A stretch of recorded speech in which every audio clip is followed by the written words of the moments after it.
안녕하세요. 사연에 빠지다의 DJ 민영입니다. 요즘같이 덥고 꿉꿉한 날씨에 여러분이 평소 미워했던 사람이 집으로 갑작스레 쳐들어온다면 여러분들은 기분이 어떨 것 같으신가요? 오늘의 사연자님은 자신에게 얄밉게 빌부터 살려는 남편과 시어머니에게 아주 시원한 사이다 복수를 하셨다고 하는데요. 오늘의 사연도 또 어떤 내용일지 오늘의 이야기 함께 시작해 볼게요.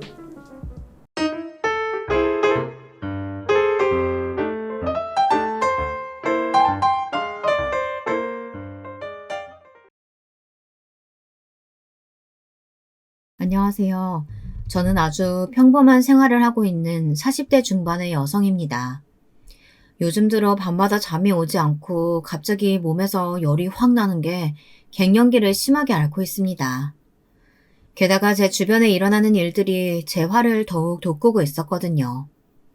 예전에는 착하고 순하다는 말을 많이 들었었는데 저도 나이를 먹어가니 좀 드세지는 게 느껴지네요.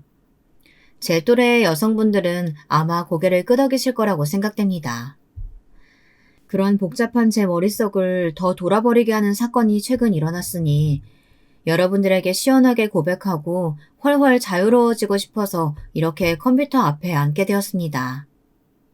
여러분, 여러분들은 가장 힐링이 되어야 할 집안이 매일 시끄럽고 싸움으로 가득하다면 어떤 기분이 드실 것 같으신가요? 누구나 원하는 로망이 있잖아요. 하루 종일 직장에서 시달리고 오면 집에서는 아무것도 안 하고 쉬기만 하면 얼마나 좋을까 하는 이런 생각이요. 그 생각에는 남녀가 따로 없는 것 같아요. 제가 무슨 일을 겪었길래 이렇게 서론을 길게 이야기하는지 여러분들 궁금하지 않으신가요? 지금부터 저의 조용한 일상을 확 뒤집어 놓았던 열받아 뒷목을 잡았던 사연을 들려드리겠습니다. 저는 서울 토박입니다. 태어나서 회사에 들어가기 전까지는 수학여행 때 빼고는 다른 지방에 가본 적이 없거든요. 저희 외가도 친가도 다 같이 서울에 있어서 저는 어릴 때 시골에 가서 방학을 보낸다는 친구들이 그렇게 부러웠던 적이 있었습니다. 계약하면 까무잡잡하게 타서는 곤충 채집을 했다, 시냇가에서 송사리를 잡고 놀았다는 친구들의 자랑을 들으면 나는 왜 친가 외가가 다 서울인지 집에 가서 엄마한테 투덜거리곤 했었습니다. 그런 말을 들을 때마다 저희 엄마는 저에게 해주신 말씀이 있었는데요. 그 말은 바로 이런 것이었어요. 엄마, 우리 외할머니한테 시골로 이사 가시라고 하면 안 돼? 아님 동작동 친할머니한테 시골로 가시라고 하자. 어? 나 시골에서 여름방학 보내고 싶단 말이야. 그건 아무래도 어렵지. 두 분 다 친구분들이 서울에 계신데. 그러지 말고 네가 결혼해서 시골 내려가면 되잖아. 아니면 나중에 여러 군데 여행 돌아다닐 수 있는 직업을 갖든지. 너도 나중에 크면 아마 서울이 제일 좋다는 생각만 들걸? 제 어머니는 정말 예언자가 아니었을까 지금은 그런 생각이 듭니다. 우스갯소리지만 저는 지금 서울에 살고 여행 가이드를 하면서 해외나 제주도 등 주로 비행기를 타고 돌아다니는 사람이 되었거든요. 아마도 그때 들은 어머니의 충고가 저에게 큰 영향을 주었던 것 같아요. 그때부터 제 목표는 여행을 하면서 돈 버는 직업을 가진 사람이었습니다. 제가 다른 과목보단 영어를 열심히 공부했고 대학을 관광 관련 학과로 가게 된 것 역시 그때 어머니가 툭 던지던 한 말이 제 평생의 목표가 되어서였을 거예요. 저는 지금도 제 직업을 좋아하고 자랑스럽게 생각합니다. 다만 해외 출장이 자주 잡히다 보니까 연애를 진득하게 할 시간이 없었던 것 같습니다. 21살, 재수를 해서 대학에 들어갔고 제 또래의 남자들은 다들 군대에 가 있었기 때문에 대학에서도 여자들 얼굴만 보고 살았습니다. 자연스럽게 공부만 하게 되었다고 할까요? 그러다 보니 여러 남자들을 만날 시간도 숙기도 없었던 것 같습니다. 제가 30이 넘도록 남자를 데려오지 않자 어머니는 조금씩 걱정이 되셨나 봐요. 얘 진이야, 너 사귀는 사람 아직도 없어? 그럼 이 엄마가 중매하는 아줌마한테 부탁을 좀 해볼까? 사실 동네에 아는 엄마가 있는데 그 사촌 동생이 서울대 나왔대. 엄마는 참 좋아 보이더라. 사람도 수더분하게 생기고. 엄마, 저 아직 결혼 생각 없어요. 그리고 수더분하게 생겼다는 게 잘생긴 사람이 아니잖아요. 말이야, 바른 말이지. 너도 완전 예쁜 애는 아니잖아. 그게 딸한테 엄마가 할 소린가? 다른 사람들이 다 못생겼다고 해도 엄마는 자기 자식 예뻐 보인다는데 우리 엄마는 너무 객관적이라고. 그렇게 30대의 문턱에 들어서게 되었습니다. 그동안 여행사에서 단체 관광 손님이었던 몇 명의 남자에게 가볍게 전화번호나 달라는 말을 들은 적은 있었지만 모두 정중하게 거절했어요. 모두 제 스타일도 아니고 일하는 중에는 그런 상황이 싫었기 때문이었습니다. 저는 일 관계의 사람은 사적으로 만나고 싶지가 않았습니다. 제 어머니는 그런 저를 보다 못해서 동네 중매 잘하는 아주머니에게 제 프로필이랑 전화번호를 주고 저에게 선을 보라고 재촉하기 시작했습니다. 남자에 아주 관심이 없는 사람은 아니니 사진을 보고 제 취향의 얼굴을 가진 사람이 있으면 저도 소개팅을 나가겠다고 어머니께 말해두었고요. 네 얼굴을 보고 말해. 그냥 못생기지만 않았으면 됐잖아. 남자가 장래성이 중요하지. 뭐 얼굴 뜯어먹고 살 거야? 엄마, 능력은 나도 있어. 그러니까 시댁적으로 깐깐한 사람 말고 누나 많은 사람 말고 그래도 얼굴이 어느 정도 생겨야 만날 거니까 뭐 그런 줄 아세요. 그런 조건을 아무렇지 않게 말한다고 엄마는 저에게 혀를 찢찢 찼습니다. 안 그래도 결혼하기 힘들 것 같은데 사람까지 가려가면서 만나려고 한다고 말이죠. 하지만 제 남은 인생을 좌우할 결혼인데 아무나 보고 그냥 갈 수는 없잖아요. 안 그렇습니까? 그렇게 남자 3명을 만나보았지만 모두 제 마음에 확 들지는 않았어요. 첫 번째 사람은 저도 그도 서로 마음에 들지 않아 커피만 마시고 나왔고 두 번째 남자는 저를 마음에 들어 했지만 너무 뚱뚱하고 오타쿠 같은 사람이었어요. 그리고 세 번째 남자는 키도 크고 직업도 괜찮았지만 누나가 3명이나 있었습니다. 세 번째 남자가 가장 아까웠습니다. 그렇게 3명과 잘 안 되자 중매하는 아주머니도 제 취향이 너무 까다롭다고 하면서 혀를 차는 것이었습니다. 지니 엄마, 도대체 지니는 어떤 남자가 좋대? 혹시 막 그 나이에도 아이돌 좋아하고 그러는 건 아니야? 이 동네 사람 중에 그런 잘생긴 사람이 어딨어? 이제 얼굴 좀 그만 밝히고 대충 누구든 잡아서 시집 가야지. 내년에 32 되면 더 시집 못 가. 아유, 그러게나 말이야. 나도 답답해서 죽을 것 같다니까.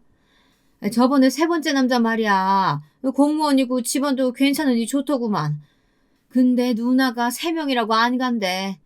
쟤는 눈 깜짝도 안 하는데 내가 다 아깝더라니까. 제가 듣고 있는데도 두 엄마들은 거침없이 제 흉을 보면서 눈이 높다느니 제 처지는 생각 안 한다느니 그런 말들을 하시는 거예요. 저는 화가 나서 엄마에게 성 그만 보고 제가 알아서 남자 만나면 데려오고 아니면 평생 혼자 지내겠다고 폭탄 선언을 했습니다. 그랬더니 엄마 역시 도저히 중매 아주머니에게 미안해서 더 이상 소개 못 해주겠다고 하더라고요. 그렇게 소개팅이 없었던 일이 되었을 때쯤 저는 제 남편을 만나게 되었습니다. 남편은 우리 여행사를 광고해주는 광고 대행사에 다니는 사람이었어요. 처음엔 순수하게 일만 생각했고 3개월 동안 이 일 관계로 만나는 저도 남편도 그저 업무 파트너일 뿐이었습니다. 그러다 식성도 영화 취향도 둘이 거의 똑같다는 것을 안 후에는 저와 남편은 급속도로 호감이 되었습니다. 제가 키가 170cm인데 남편은 175cm로 저와 그다지 차이가 안 났어요. 이제까지 제 키가 크니까 저는 키 큰 남자를 만나야 옆에서 걸을 때 조금이라도 제가 귀여워 보이겠다 생각했었는데요. 그래서 이상형은 무조건 180cm 이상이었습니다. 그런데 사랑에 빠지니까 그런 것도 눈에 들어오지가 않더군요. 어느 날 저는 일 끝나고 같이 술을 마시면서 은근하게 남편을 떠보았습니다. 저기 뭐 하나만 물어볼 게 있는데 솔직하게 대답해 줄래요? 뭔데요? 어려운 질문만 아니면 다 대답할 수 있죠. 키 크고 머리 짧은 여자 어떻게 생각해요? 남편은 저를 훑어보면서 눈을 크게 떴습니다. 제가 그 키 크고 머리 짧은 여자라는 건 누가 봐도 알 수 있었거든요. 남편은 입꼬리를 올리면서 웃더니 저에게 오히려 되물었습니다. 그럼 보통 키에 호리호리한 남자 좋아해요? 좋아하면 나도 대답할게요. 네, 좋아하는 것 같은데. 그쪽은 어떻게 생각해요? 나도 지니 씨 좋아요. 우리 사귀어 볼래요? 남편의 첫마디에 감격한 저는 고개를 끄덕였습니다. 어떻게 될지 모르니 당분간 엄마에겐 비밀로 하기로 했는데요. 저도 해가 바뀌면 32이고 남편도 35이 되는 형편이라 저희들은 그다지 길게 연애할 시간이 없었습니다. 결국 사귄 지 6개월도 안 돼 우리는 서로의 어머니들에게 인사를 가기로 약속을 했어요. 그동안 남편에게 단점 같은 건 안 보였기 때문에 저는 아주 마음을 푹 놓았는지도 모르겠습니다. 앞으로도 살면서 그 남자의 단점 같은 건 안 보일 거라고 굳게 믿은 모양이에요. 제 어머니는 남편을 무척 마음에 들어 했습니다. 얼굴도 그 옛날 시트콤에 나온 남자 배우처럼 잘생겼고 넉살도 좋은 것이 어른들 비위도 잘 맞추는 능력이 있었거든요. 광고에서 영업직으로 일하는 남편이었으니 어머니 마음에 안 들 수가 없었죠. 진이야, 너 진짜 눈 하나는 높다. 그동안 이 남자 데려오려고 이 엄마 속을 썩인 거면 인정할게. 난 무조건 마음에 들어.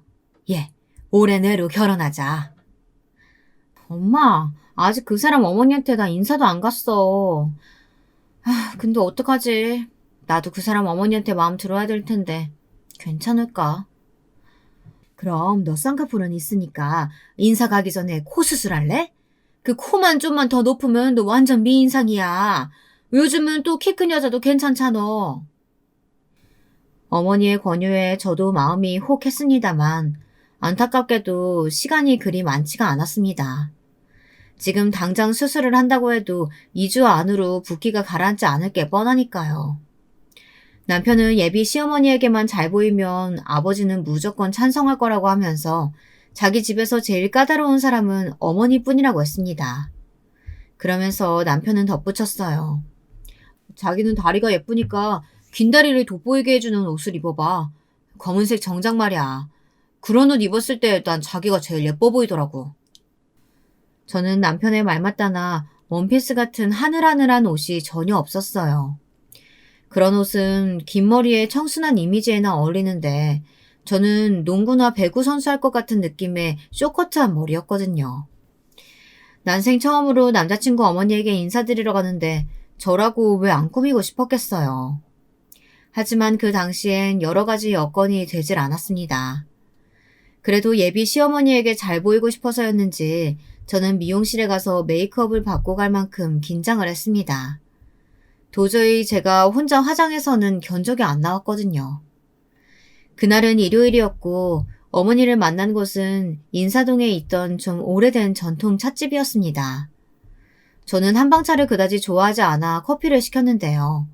시어머니는 이런 데 와서 커피 찾는다면서 남편 앞에서 저를 촌스럽다고 하더라고요. 야는 쌍화차 안 좋아하는갑다. 서울서 나고 자랐다 하더니 왜 전통 찻집 처음 와보나. 촌스럽구만. 엄마, 우리 동네라고 생각하지 마라. 얘 서울애라니까. 그러니까 내가 카페베네 같은 데서 보자 않았나. 뭔 소리야 너. 우리 지니씨 서울 토박이라니까. 미끈한 얼굴로 대구 사투리를 쓰는 남편의 새로운 면에 저는 얼굴이 확 붉어졌습니다. 그런 갭이라고 하나요? 아무튼 저는 그런 면을 보고 다시 남편에게 반했습니다. 그러나 시어머니는 처음 봤을 때 제가 너무 남자 같은 데다가 목소리도 털털해서 마음에 안 들었다고 하시더라고요. 제가 본 시어머니의 첫인상은 빠글빠근 파마에 붉은 입술에 턱 가운데 점이 있는 완전한 시골 아줌마였는데 말이죠. 그러니 저나 시어머니나 서로 첫인상은 그다지 마음에 안 들었던 것으로 하죠. 시어머니는 결혼을 하면 서울서 살 건지, 집안은 어떤지, 본가는 무언지, 초등학교 도덕 선생님 같은 질문을 하셨는데요. 저는 너무 긴장하고 식은땀이 흘러 제대로 대답했는지 모를 정도였습니다. 시어머니는 1시간 정도 그렇게 질문도 하고 저를 관찰하시더니 말씀을 하셨습니다. 뭐 너네들이 그리 죽고 못 산다 하니까 내 반대는 안 하겠는데 그래도 서울 산다고 시댁 안 내려고 모른 척하면 안 된다. 알았나? 그리고 야는 위로 형이 하나 있어. 근데 형이 아직 애인이 없다 아이가. 그러니 형이 장가 안 갔다고 네가 형을 밑으로 보면 안 된다. 알겠지? 네, 알겠어요. 어머님 감사합니다. 저희 집에서는 올해 내로 결혼했으면 좋겠다고 하시더라고요. 어머니 아버지가 제가 32이라서 곧 33 된다고 빨리 하라고 하셔서요. 그렇겠지. 왜 안 그렇겠나. 우리 애도 35 아이가. 그러니까 장가 안 간 형 있어도 여권시키는 거라니까. 그런 줄 알아라. 이렇게 남편과 저의 결혼은 우여곡절 끝에 이루어졌습니다. 다행히 저나 남편이나 서울 중구에 직장이 있어 집은 그 근처로 잡았습니다. 버스로 10분 출퇴근 거리에 있는 방 2개짜리 빌라에서 처음으로 신혼살림을 차렸는데요. 남편은 집 보증금은 자기가 한다면서 꽉 믿으라고 큰 소리를 탕탕 쳤습니다. 하지만 결국은 예산보다 모자라서 3분의 1은 제가 됐고요. 게다가 남편 자취방에 있던 가전들을 TV만 빼고 거의 다 가져오다시피 했습니다. 그래도 남편이 TV는 새 평면 TV로 사야 되지 않겠느냐고 말하더라고요. 시댁은 대구에서 쭉 살다 아버님이 사업하다 한번 망해먹은 적이 있다고 합니다. 그 후 경산으로 쫓기듯 이사를 갔는데 집안에 돈이 하나도 없었거든요. 그래서 남편이 취직하고 모았던 돈으로 알아서 신혼집도 구하고 살림은 있는 거 쓰다가 나중에 하나씩 바꾸자고 하며 미안해 하더라고요. 저희 시댁은 결혼식 할 때 몸만 오셔 식사하시고 사진 찍어주시고 그러고 가신 거나 다름이 없었습니다. 아주버님은 시부모님 모시고 기차로 올라와서 남편에게 연신 고개를 숙였습니다. 자기도 농사 짓는 사람이라고 동생 결혼 때 아무 힘도 못 대주는 것이 미안하다고 말이죠. 그때는 그저 이 남자와 결혼할 수 있다는 것만으로도 벅차고 기뻐서 시댁에 돈이 없다는 것이 얼마나 중요한 일인지 생각도 못했습니다. 제 부모님은 신혼살림 사라고 2천만 원을 보태주셨지만 그건 역시 집 전세 얻는데 다 쓰고 말았거든요. 그 때문에 결혼 앨범도 저희들이 셀프 촬영으로 만들고 남편 친구 중에 사진 전공한 사람이 있어 부탁드려 제주도 신혼여행 가서 야외 사진도 찍었습니다. 그때 당시엔 그렇게 하는 가난한 커플들이 많았던 걸로 기억합니다. 그렇게 저는 호기롭게 결혼 생활을 시작했습니다. 세상에 우리 둘을 건드리는 사람들만 없다면 아주 알콩달콩 잘 살 수 있다고 큰 소리도 탕탕 치면서 말이죠. 저는 친정어머니에게도 말했습니다. 매주 친정집에 갈 수 없을 거라고. 물론 시댁은 지방이라서 더 자주 못 가지만요.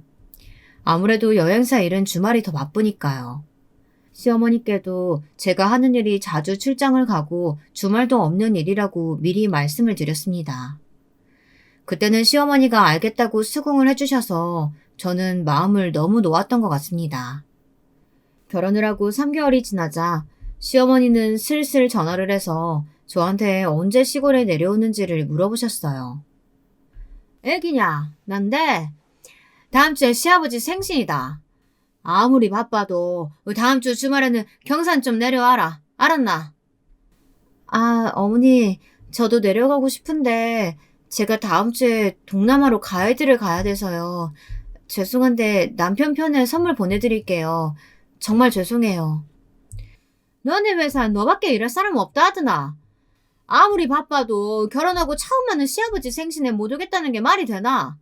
시끄럽구만. 딴 사람 그 동남아 보내고 닌 경산으로 와라. 알았지? 시어머니의 전화는 일방적으로 쭉 끊겼고 저는 다급하게 신랑에게 전화를 걸어 어떻게 해야 하냐고 의논을 했습니다. 처음엔 신랑이 시어머니를 잘 설득해 보겠다고 걱정하지 말라고 하길래 저는 남편의 말만 믿었죠. 그러나 그날 퇴근하고 집에 오니 남편이 걱정스러운 표정으로 말하는 것이었습니다. 시골 엄마한테 계속 전화 오는데 어떡하지? 그래도 당신이 결혼 초기에 며느리 노릇 잘 해놔야 나중에 할 말이 없지. 그 동남아 가이드 일정은 회사에다 다른 사람 시키면 안 되냐고 물어봐봐. 당신 결혼한 지 얼마 안 됐으니까 사장님이 이해해 주시지 않을까? 당신이 말 못할 것 같으면 내가 부탁해볼게. 사장님이랑 나 친하니까. 아니, 당신 어머니 설득해본다고 큰소리 떵떵 칠 땐 언제고. 당신 사실 어머니가 무서운 거지.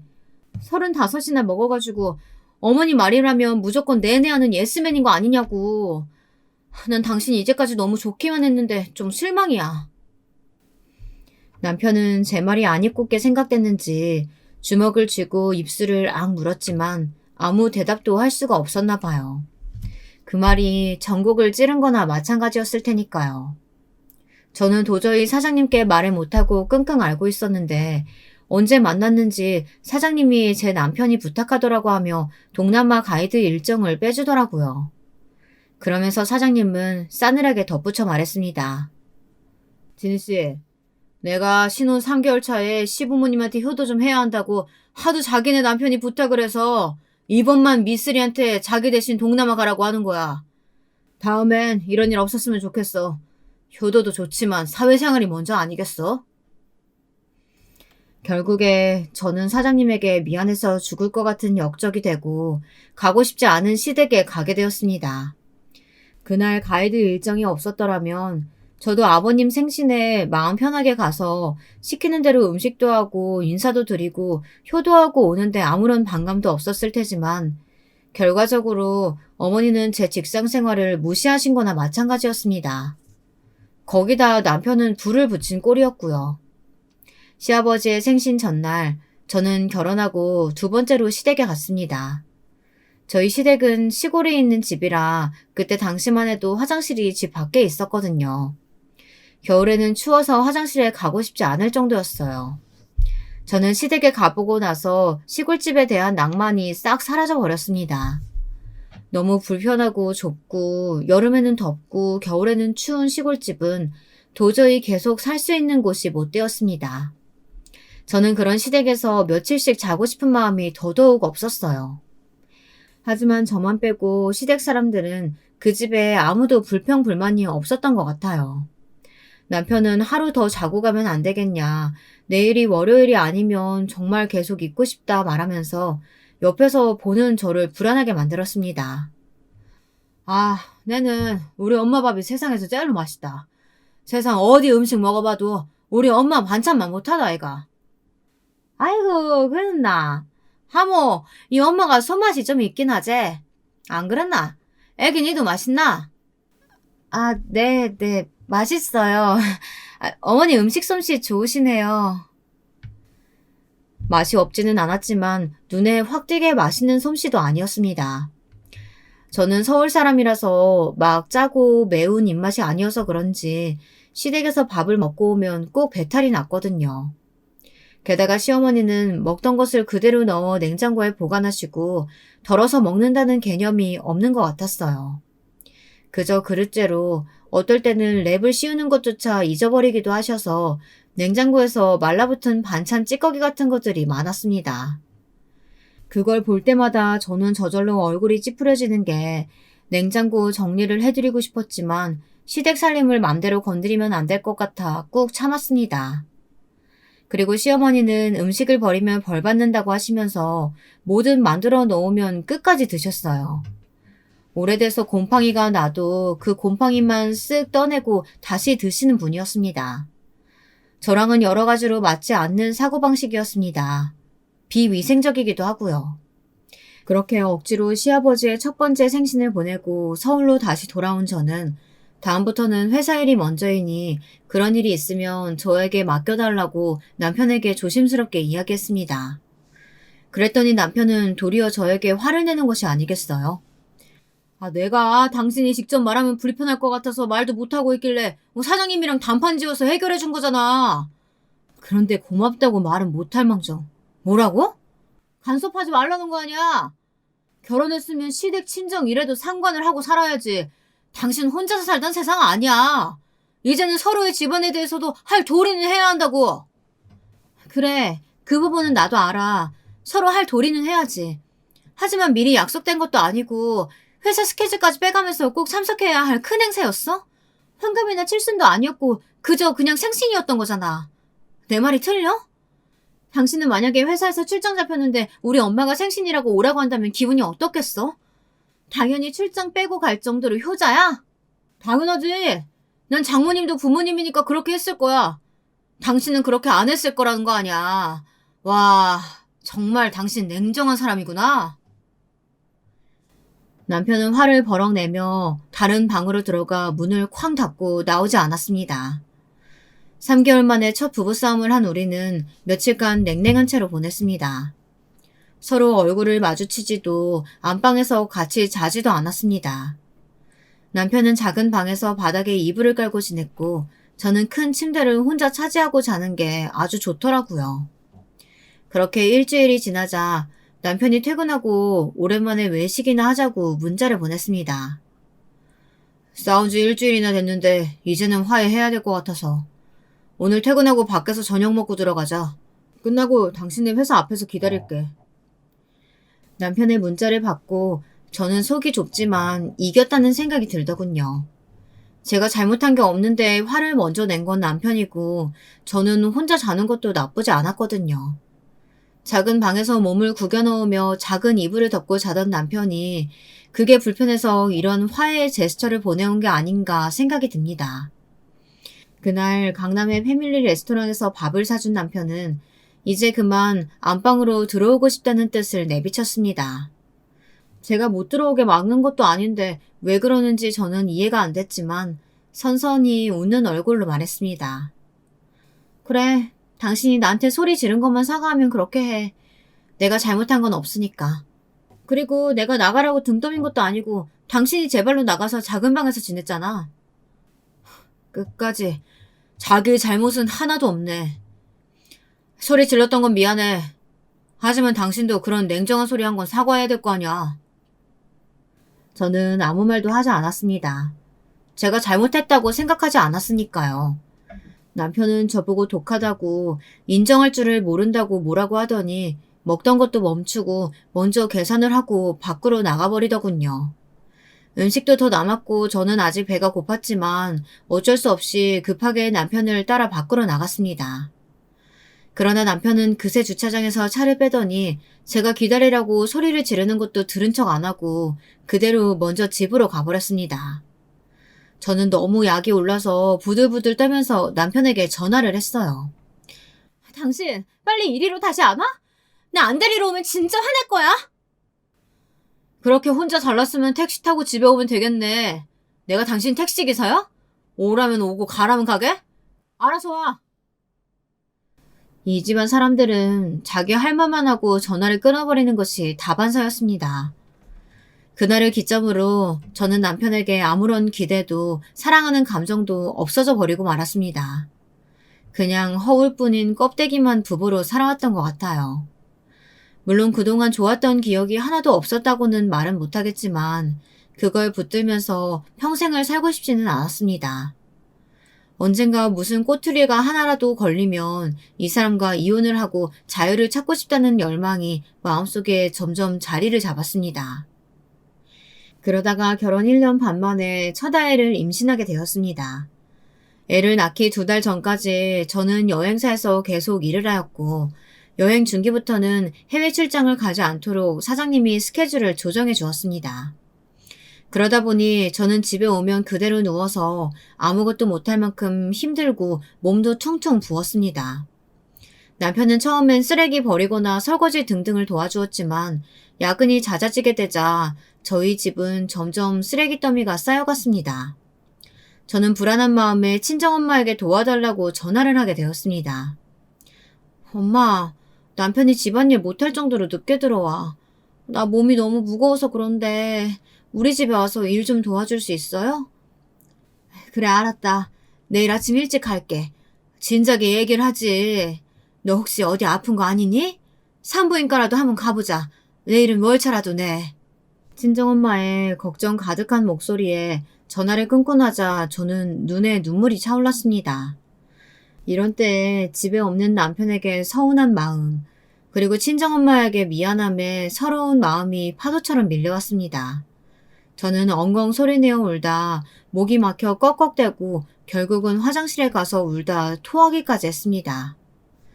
다음날 친정어머니는 집에 오셔서 집 안에 있는 쓰레기도 다 버려주시고 반찬 만들어 오신 것도 냉장고에 넣은 후 저와 함께 산부인과에 가셨습니다. 산부인과에서는 경미한 임신 우울증과 함께 혈압이 조금 높으니 임신 중독증이 되지 않도록 적당한 운동을 하라고 했습니다. 산후 휴가를 받기 전에 밀린 일들을 다 하려고 하다 보니 매일 외식만 하고 운동도 8개월이 되도록 한 번도 안 했으니 어쩌면 당연한 결과였습니다. 내가 너 애기 낳을 때까지 너희 집에서 살림 좀 해줄까? 네 아빠한테 허락만 받으면 그럴 수 있을 것 같은데. 너도 네 남편한테 한번 얘기해봐. 정말? 엄마가 그래주면 난 참 좋은데 아버지가 괜찮을까? 2달간 아버지 혼자 밥해서 드실 수 있을라나? 친정엄마는 아버지에게 이야기해보고 다시 오시겠다고 하면서 친정으로 돌아가셨습니다. 하지만 친정아버지는 출가했으면 죽이 되든 밥이 되든 너희들이 알아서 하라면서 엄마를 저희 집에 보내주지 않으려고 하셨습니다. 저는 아버지가 좀 원망스러웠지만 어쨌든 아버지도 어머니가 필요하신 것 같으니 어쩔 수 없다고 생각했죠. 집안에는 도움이 하나도 안 되고 있는 남편이 있어서 문제였죠. 그렇게 일주일간 밤 10시 넘어 퇴근을 하다가 저는 임신 중독증으로 쓰러져 입원을 하게 되었습니다. 제가 응급으로 대학병원에 입원을 하고 거기서 출산까지 쭉 이어지는 동안 남편은 친정집에 들어가서 1달간 출퇴근을 했다고 하더군요. 신혼집은 중구이고 친정은 강남이라 좀 멀기는 했지만 혼자서 집안일 하면서 밥 먹고 다닐 자신이 없어 친정 아버지 눈치 보면서라도 몸은 편하게 지내고 싶었다고 나중에 그러더라고요. 참 못난 사람이죠. 혼자 자취도 했었던 사람이 결혼했다고 집안일에서 손을 놓고 싶어 하다니. 참 시어머니가 저렇게 오냐오냐 키운 건 아닌지 의심이 되더라고요. 제 첫 아이는 미숙아는 아니었지만 3kg이 채 되지 않는 저체중으로 태어났습니다. 남들은 하루에 4끼씩 먹는다는 임신 말기에 거의 밥도 못 먹고 일만 했었던 저 때문이죠. 애를 낳고 나니 그렇게 시원할 수가 없더군요. 저 또 3개월만 먹이고 다시 복직할 준비를 했어요. 저는 계속 여행사 일을 하고 싶었기 때문이었습니다. 그런데 제 복직은 시어머니의 거센 반대에 부딪히고 말았습니다. 복직을 앞둔 어느 날 어머니는 저에게 직접 전화를 걸어 청천벽력 같은 말씀을 하시는 것이었어요. 야야, 애가 되게 작다면서? 그러면 이번 참에 회사 그만두고 집에서 애나 키워야 하는 거 아이가? 우리 가무 첫 손주 낳은 거나 마찬가지인데 귀한 손주 남의 손에 어떻게 맡길 수가 있나? 그러니 대강 바깥 일 쪽은 마무리하고 이제 집안일 단디하고 애 키워라. 저는 시어머니의 말을 들으면서 어이가 없었습니다. 집을 얻을 때 돈도 한 푼 안 보태주셨고 결혼식 준비할 때도 도움 한 번 주시지 않았던 시댁에서 할 말은 아니지 않나요? 아직 좋은 아파트로 이사도 못 갔는데 애는 하나 늘어났고 앞으로 2배로 돈을 더 벌어도 모자랄 판에 외벌이를 하라뇨. 어머님, 그럼 제가 집에서 애 키울 테니까 우리 청약통장 적금 드는 거 어머니가 보태주실래요?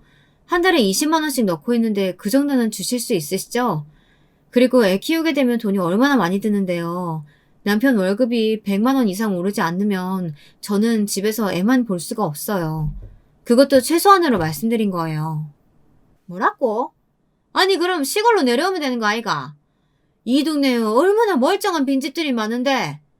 그리고 뭐 네가 벌면 얼마나 번다고 애도 못 키우면서 회사를 다녀야 한다는 거냐. 가족이 먼저지 니는 돈이 먼저가. 시어머니의 호통소리에 저는 갑자기 울컥해서 전화통을 붙잡고 울면서 막 소리를 쳤습니다. 옆에서 그 광경을 보던 남편이 제가 미친 줄 알았다고 말할 정도였으니 제가 얼마나 힘들었는지 이해가 가시리라 생각합니다. 어머니, 이런 말 안 하려고 했는데요. 어머니가 저희 결혼할 때 뭐 보태주신 거 하나라도 있으세요? 시댁에 돈 없다고 남편이 미안하다고 할 때도 저 불평 한마디 안 했어요. 다른 친구들은 시댁에서 집 해줬다, 전세금 보채줬다 얘기 들을 때마다 제가 얼마나 속상했는지 아시냐고요. 저는 가전 가구 사라고 엄마가 준 돈도 다 전세금으로 보탰었다고요. 그건 알기나 하세요? 뭐라고? 네 그걸 계속 마음에 담아두고 있었나? 내 처음부터 말했다 아이가. 우리는 애들한테 물려줄 재산은 없다고. 그리고 다 컸으면 니들이 알아서 결혼해서 사는 게 맞다. 그래 생각했다. 앞으로 내한테 도와달라 전화하지 마라. 알겠나? 저는 매정한 시어머니의 전화통화를 끝으로 다시는 제가 먼저 연락을 하지 않았습니다. 그리고 친정에 매일 아침 제 아기를 맡기고 여행사에 다시 복직을 했습니다. 친정엄마는 시어머니한테 뭐 그렇게 기대를 했냐고 하며 엄마는 처음부터 그럴 사람이 아닌 게 눈에 보였다고 하더군요. 내가 아기 봐줄 테니까 일 계속해. 엄마는 네가 육아 때문에 경력 단절되는 걸 못 봐.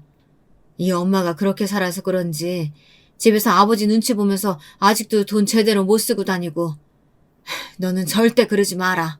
알았어? 극구 안 받으시겠다고 하셨지만 저는 친정어머니에게 고맙고 미안해서 저희 애를 봐주시는 동안 한 달에 50만 원씩 드렸습니다. 엄마가 저 대신 허리가 휘도록 육아를 하는데 그 정도는 드려야 한다고 생각했어요. 남편도 크게 이의가 없었습니다. 자기 본가에서는 아무도 도움을 안 주니까 남편이 사실 할 말도 없었겠죠. 이렇게 든든한 친정 어머니 덕에 저는 아들을 둘을 낳고도 계속 여행사에서 안 잘리고 일을 해서 실장 직위까지 올라갔습니다. 실장이 되면 해외 출장은 그다지 많이 보내지 않지만 저는 가끔 사장에게 말해서 신혼여행을 위주로 몰디브나 동남아 정도는 해외 출장을 가게 해달라고 했습니다. 맨날 한국에서 서류 업무 대행만 하면 몸이 좀 근질근질했거든요. 남편과 애들의 등살에서 벗어나서 저도 가끔 출장으로 숨을 돌리는 시간이 필요했다고나 할까요? 그동안 저는 청약증정을 가지고 있어 여기저기 알아봐 은평구에 있는 30평대 아파트로 이사를 하게 되었습니다. 그동안 안 먹고 안 입고 절약하면서 넣었던 적금도 깨고 집 담보대출도 받으면서 처음에는 새로 분양받은 집을 남편과 공동 명의로 하기로 했습니다. 사실 집값을 치르면서 남편이 보탠 돈은 1억도 채 되지 않았지만 자기도 3분의 1 정도는 했다고 하면서 공동 명의를 하자고 떼를 쓰듯 말하더라고요.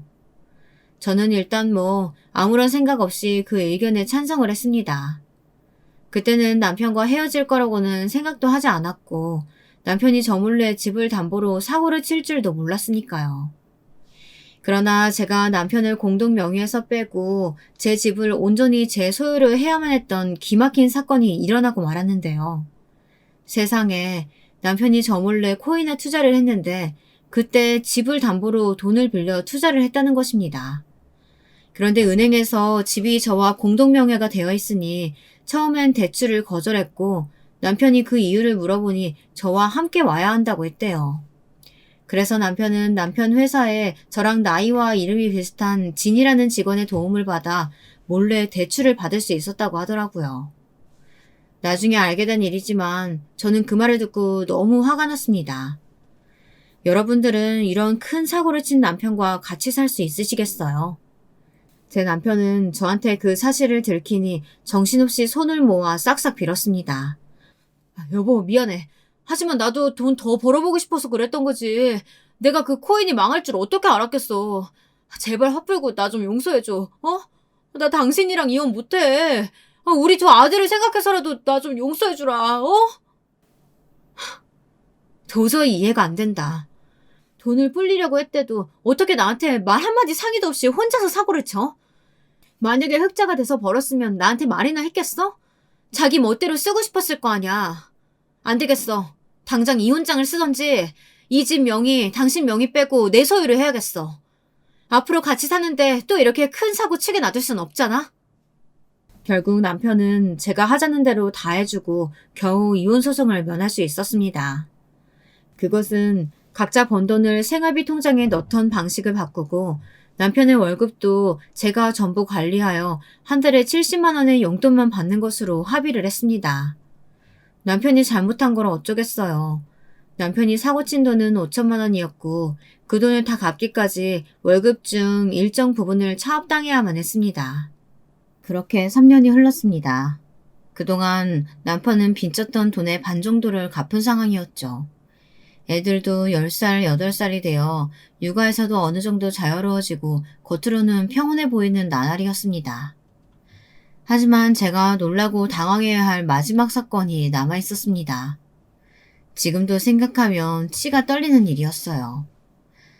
그날은 제가 오랜만에 필리핀으로 해외 출장을 마치고 집으로 돌아온 날이었습니다. 오후 8시 비행기로 한국에 들어와서 공항 택시를 타고 지친 몸으로 집에 돌아온 저는 뜻밖의 인물이 제 집안에 들어와 있는 것을 보고 경악했습니다.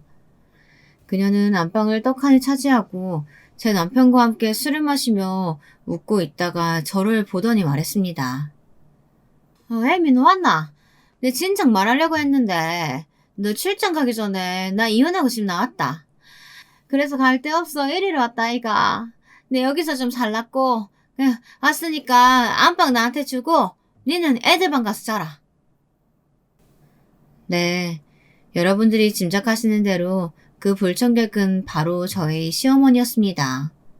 며칠 계시다 갈 것도 아니고 아예 눌러 산다고 하는 말을 듣고 나니 저는 어지러워서 잠깐 비틀거릴 수밖에 없었습니다. 안 그래도 피곤해 죽겠는데 이런 어이없는 말을 들으니 정신이 하나도 없더군요. 저는 시어머니 옆에서 웃고 있는 남편에게 손짓을 해서 방 밖으로 불러내 도대체 어떻게 된 일이냐고 따졌습니다. 아니, 어머니가 이혼하셨다고 해서 우리 집으로 오라고 하면 어떡해. 그리고 어머니 이혼한 거 맞긴 맞아? 그럼 어머니 말 안 믿어? 자식 새끼가 돼서 이혼하시고 갈 데 없다는 어머니를 어떻게 해? 쫓아내? 당연히 오시라고 해야지.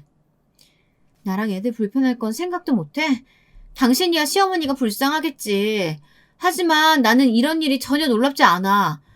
어머니 성격에 아버지한테 매일 얼마나 닥달하고 괴롭히고 했겠어. 그러니까 어머니가 이혼당하신 거 아니야. 당신은 시어머니랑 성격 꼭 닮아서 서로를 몰라. 뭐라고? 이게 말이면 단줄하나. 어디 시어머니 앞에서 미친년처럼 소리를 질러.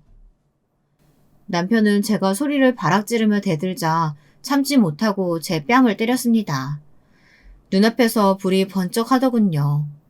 부부가 싸우는 소리에 저희 애들 둘 다 달려나와 큰애는 아버지 다리를 붙잡고 둘째는 제 다리를 잡으면서 소리를 지르기 시작했습니다. 애들이 둘 다 제 편을 들자 남편은 더 화가 나서 애들을 흔들어 다리에서 떨어뜨리고는 저를 돌려세워 아예 멱살을 잡았습니다.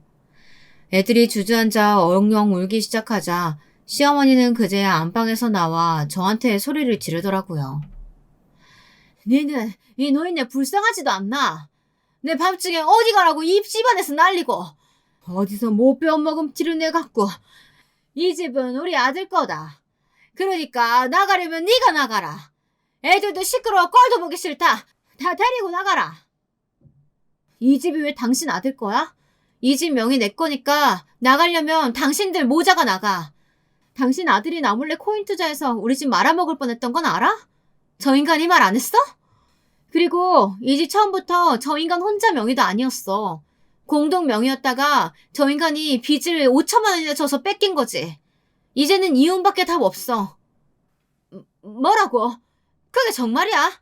아들, 네가 대답해봐라. 시어머니는 눈이 휘둥그레져서 제 남편에게 삿대질을 하며 화를 냈습니다. 당연히 남편은 입이 있어도 말을 못했고요. 시어머니는 제자리에 풀썩 주저앉아 울기 시작했습니다.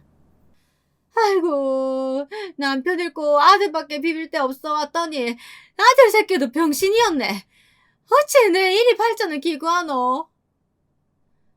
다 알았으면 당신, 이제 내 시어머니도 아니니까 당장 당신 아들 데리고 이 집에서 나가. 둘 다 꼴도 보기 싫어. 제가 왜 아무 잘못도 없이 안방을 뺏기고 시어머니를 모시고 살아야 되나요? 시어머니도 남편도 저를 기만하고 몰래 사고치고 다닌 것을 생각하면 진작 헤어졌어야 하는데 지금이라도 헤어질 결심을 하고 나니 속이 다 시원하더라고요. 저는 그 다음 날부터 남편과 이혼을 하기 위해 변호사와 상담을 시작했습니다. 시어머니는 당장 갈 데가 없으니 아예 얼굴에 철판을 깔고 제 집에서 먹고 자는 대신 집안일을 조금씩 하셨습니다. 아마도 이렇게 지내다 보면 제가 두 사람을 용서해 줄 거라고 안일하게 생각했겠죠. 그러나 저는 그럴 생각이 없었습니다. 저는 매일 출근하기 전에 시어머니에게 오늘은 집에서 나가시라고 말했습니다. 그리고 퇴근하면 아무 말도 없이 애들을 데리고 안방에 들어가 잠을 잤습니다. 시어머니는 안방을 차지하고 싶었겠지만 2층 침대와 책상만으로도 좁아터진 애들 방에서 잘 수밖에 없었고요. 남편은 옷으로 가득한 방에서 자든지 거실 소파에 몸을 꾸기고 잠을 잤습니다. 그 두 사람은 돈도 없으니 어디 갈 데도 없었을 겁니다. 그런 불편한 동거가 한 달이 지났습니다. 저는 두 사람을 어떻게 제 인생에서 떼어낼까 생각하다가 결국 집을 팔면 된다는 결론에 도달했어요. 그래서 금매로 집을 내놓고 아이들과 함께 지낼 애들 학교 근처에 작은 아파트 전세를 구했어요. 하루 월차를 내고 저는 최소한의 짐을 싸고 집안에 있던 가구들을 몽땅 리사이클 시티에 내놓았습니다. 그리고 저는 애들과 함께 전셋집으로 이사를 왔습니다. 그날 저녁 퇴근한 남편이 화가 잔뜩 난 목소리로 제게 전화를 했더군요. 이게 어떻게 된 거야? 왜 집에 가구가 다 나간 건데? 당신 정말 나랑 이혼이라도 할 참인 거야? 그렇게 미안하다고 했어도 용서해주지 않을 거야? 당신 정말 못된 인간이다. 내 인내심은 이미 다 바닥났어. 그러니까 그 집 팔리기 전에 얼른 너네 엄마랑 이사 가. 안 그러면 길바닥에서 노숙해야 될걸? 집까지 내놓았다는 소리를 들은 남편은 이제 더 이상 저에게 매달려봤자 소용이 없다는 것을 절실히 느꼈는지 욕을 한 바가지 하면서 억지로 짐을 싸 시어머니와 함께 호텔로 갔다고 합니다. 그 아파트는 좋은 역세권에 있는 인기 매물이어서 금방 팔렸고요. 저는 집 한 돈을 그 두 사람에게 절대 내놓지 않을 생각이었지만 남편은 그걸 어떻게 알았는지 집 살 때 자기가 보탰던 돈을 돌려달라고 소송을 건 상황이에요. 하지만 저는 그동안 제가 받은 정신적 피해를 들면서 그 돈을 주지 않을 생각입니다. 저는 몇 달 전 남편과의 이혼 소송에서 승소했습니다. 그리고 애들의 양육권을 가져오고 남편에게는 양육비를 한 달에 150만 원 받는 것으로 마무리를 했습니다. 법원에서는 남편이 저 몰래 문서를 위조해 대출을 받은 상황이나 저 몰래 코인으로 가정에 경제적인 손해를 끼친 점, 그리고 집이 팔리기 전에 다시 공동 명의로 돌려놓으려고 시도했던 점 등을 들어서 저에게 승소 판결을 내렸습니다. 이로써 제 길었던 남편과의 이혼이 끝났습니다. 저도 아이들도 그날은 케이크를 사서 조그마한 파티를 했어요. 친정 부모님도 새로 이사한 집에 오셔 미역국을 끓여 같이 저녁을 먹었습니다. 지금은 저희들끼리 잘 살고 있지만 친정엄마의 보살핌이 없었다면 저도 여행사를 계속 다니지 못했을 때고 아버지께서도 제 시댁의 이혼과 저의 이혼을 목격하고 나서부턴 친정어머니에게 조금이라도 잘해주려고 노력을 하시더라고요. 늦게나마 친정아버지도 마음을 돌려 다행이라고 생각합니다. 여러분, 오늘 저의 막장 드라마 뺨치는 사연을 어떻게 생각하셨나요? 비록 시어머니와 남편 때문에 마음고생은 심하게 했지만 이제는 지긋지긋한 그 두 사람도 떼어냈고 애들과 조용하고 행복한 삶을 살아가려고 합니다. 제 아들들도 아빠가 눈앞에서 저를 때리는 장면을 보고 나더니 아빠가 잘못했다면서 꽤 오랫동안 남편의 얼굴도 보고 싶어 하지 않더라고요. 그러다가 또 핏줄이 끌렸는지 남편은 최근에 애들의 면접 교사권을 신청했습니다. 지금 당장은 들어주지 않겠지만 애들도 크면 제 친부를 볼 권리를 행사하게 될 날도 있겠죠. 저는 막을 생각은 없습니다. 하지만 시댁에서 애들 친권을 뺏어가려고 한다거나 내 아빠가 애들을 양육하겠다고 나서는 것만은 막을 생각이에요. 그 콩가루 집안에 애들을 맡겼다가는 어떻게 될지 모르니까요. 저는 이번 일을 겪고 나서 사람 보는 눈을 조금 키웠다고 생각합니다. 가족이란 직장이나 사회생활에서 잠시 스쳐가는 인연이 아니니 천천히 시간을 들여 지켜보고 충분히 검증을 거쳐서 결정해야 한다는 교훈을 남기게 되었습니다. 당분간 새로운 사람은 생각도 하지 않을 것 같아요. 애들이 다 성숙해서 엄마를 이해할 날이 오면 모르겠지만 지금 재혼을 한다면 애들이 적지 않은 상처를 받을 것 같아서요. 제게는 사랑하는 아들들만 있다면 행복하니까요. 제 긴 사연 들어주셔서 감사합니다. 여러분들 모두 행복하세요.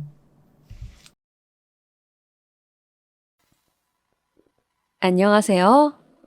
저는 서울에 사는 50대 중반 여자입니다. 저는 예쁜 딸아이를 하나 두고 있는데요. 딸아이를 키우면서 참 힘든 일이 많았습니다. 그런데 얼마 전에 저의 30년 묵은 응어리를 제 딸내미가 속 시원하게 풀어주어서 얼마나 통쾌했는지 몰라요. 아무래도 제가 딸 자식 하나는 똑 부러지게 잘 키운 것 같아요. 요즘 그 일 때문에 매일 배꼽 잡고 웃다 보니 딸내미가 저지른 그 무모하면서도 통쾌한 짓을 자랑 한번 해보고 싶어서 사연을 보내봅니다. 제 이야기를 들으면서 같이 속 시원해 하셨으면 좋겠어요. 먼저 30여 년 전으로 거슬러 올라가겠습니다. 저는 20대 초반의 나이에 서울에서 일을 다니다가 남편을 만나게 되었는데요. 남편은 본가가 지방이었지만 혼자 서울살이 해보겠다고 올라와서 살고 있는 중이었습니다. 남편은 조금 가부장적인 면이 있긴 했지만 그 시절 남자들이 대부분 그랬기 때문에 별로 이상한 구석은 느끼지 못했어요. 저는 저에게 적극적으로 대시하는 남편에게 푹 빠져버렸습니다. 그런데 시부모님이 저를 안 좋아하셨기 때문에 결혼을 허락받기까지는 굉장히 힘들었어요. 시부모님은 지방에서 큰 고깃집을 운영하고 계셔서 집안이 좀 부유한 편이었는데 저는 친정부모님이 두 분 다 안 계셨고 모은 돈도 없었기 때문에 마음에 안 드셨던 거죠. 남편은 처음에 결혼을 반대하시는 시부모님 등살에 휘둘리는 듯 하더니 얼마 못 가 다시 고집을 피우는 바람에 결국 결혼을 허락받게 되었습니다. 다만 조건이 있었죠. 저랑 남편 모두 다 서울에서 다니던 직장을 그만두고 시부모님이 계시는 지방으로 내려와 식당 일을 도우라는 조건이었어요. 저는 그 지역에 연고도 하나 없었지만 남편 하나 믿고 내려가게 되었습니다. 그리고 결혼 후 얼마 지나지 않아 저는 임신을 하게 되었습니다. 임신한 몸인데도 불구하고 시어머니의 시집살이는 정말 상상도 못할 수준이었습니다. 새벽 일찍 시부모님이 운영하시는 고깃집으로 출근을 해서 재료를 손질하고 식기를 정리하고 반찬을 준비하는 등 해야 할 일이 산더미였습니다. 직원들이 있긴 했지만 워낙 장사가 잘 되다 보니 일손이 많이 모자라더라고요. 어머님은 저를 마치 하인 부리듯이 부리셨습니다. 입덧이 심해 음식 냄새만 맡아도 헛구역질이 올라오는 상태에서도 갈비탕용 고기를 손질하고 손님 상에 갈비를 구워야 했습니다. 고기 비린내에 손님 앞에서 구토를 할 뻔한 적도 여러 번 있었지만 식당 한켠에 서서 저를 매섭게 노려보고 계신 어머님 때문에 속으로 삼키느라 얼마나 힘들었는지 모르겠습니다. 그리고 불판을 닦는 일은 보통 남자들이 하는데 어머님은 저한테도 시키시더라고요. 쪼그려 앉는 게 힘들어서 잠깐 엉덩이를 들거나 팔이 너무 아파 속도가 조금이라도 느려지면 가차없이 불호령을 내렸습니다. 저는 20대 초반 그 어린 나이에 호랑이 같은 어머님이 너무 무서워서 시키는 대로 할 수밖에 없었어요. 매일매일 식당 영업이 끝나는 그 시간까지 고된 노동이 이어졌습니다. 중간에 잠깐 직원들끼리 다 같이 쉬는 시간이 있었는데 그마저도 어머님이 저를 못 쉬게 하시고 이것저것 심부름을 시켜대는 통에 과로로 쓰러질 뻔한 적도 여러 번 있었죠. 저는 그때마다 이를 악물고 버텼습니다. 언젠가는 어머님께 이 집 며느리로 인정을 받겠다는 각오로요. 물론 밤마다 서러워서 울긴 했습니다만 운다고 달라지는 건 없더군요. 식당 영업이 끝나고 집에 돌아오면 쌓인 집안일을 하느라고 쉴 수가 없었어요. 집안일은 모두 제 차지였기 때문에 쌓인 집안일까지 모두 하고 잠에 들면 겨우 3시간 남짓 자고 다시 식당에 출근해야 했습니다. 남편은 안 도와줬냐고요? 말도 마세요. 남편은 연애할 땐 몰랐는데 알고 보니 곱게 자란 도련님의 마마보이더라고요.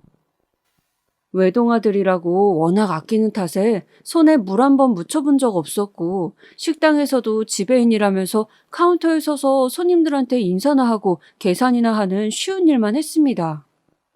제가 너무 힘들다고 남편한테 하소연도 해보았지만 워낙 마마보이라 지 엄마 편만 들더라고요. 그리고 몇 달이 흘러 배가 점점 불러서 숨도 차고 거동이 불편해졌는데도 어머님은 계속해서 저에게 일을 시키셨습니다. 배부른 몸으로 식당에서 음식을 나르고 고기를 굽고 있으면 오히려 손님들이 더 안쓰러워하시곤 했어요. 그러면 어머님은 손님들에게 아유, 원래 임신했을 때 움직이고 해야 애가 쑥쑥 잘 나온다니까요. 그리고 얘가 워낙 튼튼하니 걱정 안 해도 돼요. 라고 하시곤 했죠. 그러고선 뒤에 가서 저한테 너만 애 뱄냐면서 유난 떨지 말라고 구박을 하셨어요.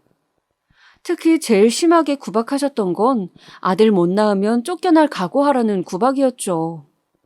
남편이 외동아들이다 보니 대를 이어야 한다면서 정말 임신 기간 동안 몇 번을 윽박지르셨는지 몰라요. 너는 아들 낳기 전까진 우리 집 며느리로 인정받을 생각이랑 하지 말어라. 네가 가진 게 있냐? 뭐가 있냐? 아들도 못 낳는 년은 이 집 개보다도 못한 년이야. 알아들었냐? 저는 그런 말을 들을 때마다 혹시나 뱃속의 아이가 딸일까봐 초조해서 견딜 수가 없었어요. 아들 낳는 게 제 맘대로 되는 것도 아닌데 혹시나 영원히 이 집 며느리로 인정받지 못할까봐 매일 마음을 졸였습니다. 그리고 밤마다 뱃속의 아이에게 울면서 사과했어요. 제가 배를 어루만지면서 속삭이면 뱃속의 아이는 말을 알아듣기라도 한 듯 배를 발로 차거나 꾸물거리곤 했습니다. 그럼 저는 눈물을 닦고 마음을 다시 추스렸습니다. 이런 저의 곁에는 제 편이 한 명도 없었기 때문에 매일 혼자 마음을 굳게 먹고 스스로를 위해야만 했습니다. 남편마저 어머님 편이니 얘기할 사람이 없어서 더 답답하더라고요. 그래서 저는 임신 6개월쯤부터 일기를 쓰기 시작했습니다.